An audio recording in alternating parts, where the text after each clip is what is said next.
Let's start with NATO and the fact that the NATO chief making this surprise visit to Ukraine, first time since the war started, so the timing is not lost on us. Here's a little bit more about what he had to say. Ukraine's rightful place is in NATO. And over time, our support will help you make this possible. So there you have it. How would this, if it comes to fruition sooner than later, change the trajectory of this war? Well, Marni, I think what everything is coming together around is the spring offensive. This is like, I never want to make a comparison to sports, but this is like the massive pregame buildup. You've got both sides putting all pieces in place. You've got Zelensky making a visit to his troops in the front line. You've got Putin doing the same. You've got NATO pouring in leadership into the region.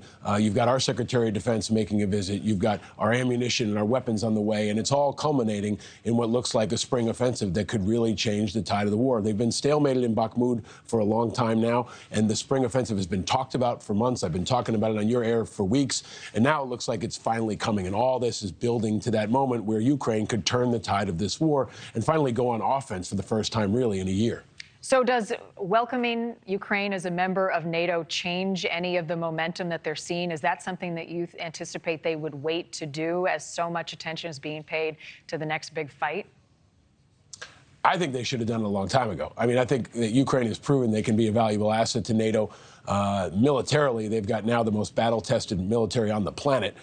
They're a motivated, dedicated ally, and I think they'd be an obvious addition to NATO. Whatever bureaucracy is in the way seems to be slowing down the aid and political support that Ukraine needs in this moment. So I'm all in on them joining NATO, and I wish it would have happened already. So I think whatever bureaucratic hurdles are in the way should be blown out of that way so that these guys can get down to business and try to win this war that's really about the West and about freedom and about all of NATO's interests. But an attack against one considered an attack against all. If Ukraine is part of NATO, then the U.S. is without a doubt, and so many others, in this war.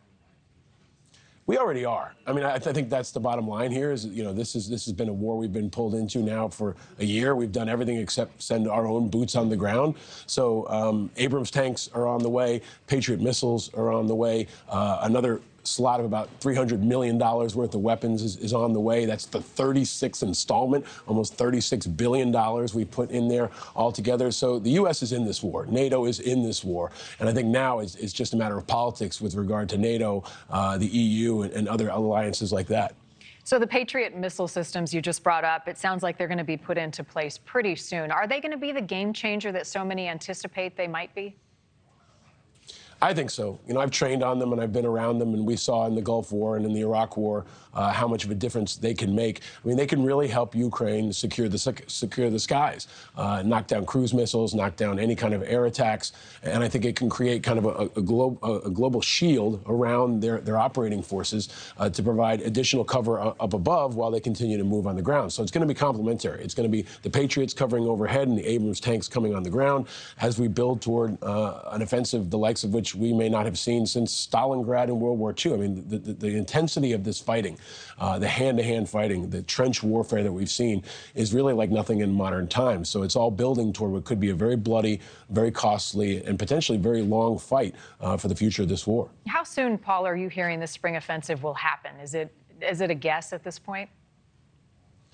Yeah, I don't know. I mean, I think the Ukrainians have made it clear that they're keeping this close hold, and only a couple folks in their leadership are going to know, especially after the leak on the American side recently. That was really a problem for everyone. I think they're going to keep it close hold. I think one day, you know, you're going to pop up with breaking news and say the spring offensive has begun. They shouldn't tip their hand. They don't want to give the enemy that advantage. And I know they've been building toward it for months. So this will be something to watch, and from a media standpoint, something to cover like we haven't seen maybe since the invasion of Iraq. The scope and scale of this is going to be really tremendous, and I hope that the American public can keep its attention on this in the midst of everything happening here at home. The House Oversight Committee speaking about the withdrawal of troops in Afghanistan, American troops, the possibility of U.S. weapons falling into the Taliban's hands. I want to take a listen here and get your thoughts. The threat environment in Afghanistan is bad, and it's getting worse. The fear is that they'll turn it against us and our allies. That's likely one aspect that will come back to bite us. You and I have talked about this before. You think the U.S. could be doing better here? Absolutely. I mean, thank you for watching. Go to newsnationnow.com to find NewsNation on your television provider. And don't forget to click the red subscribe button below to get more of NewsNation's fact-driven, unbiased coverage.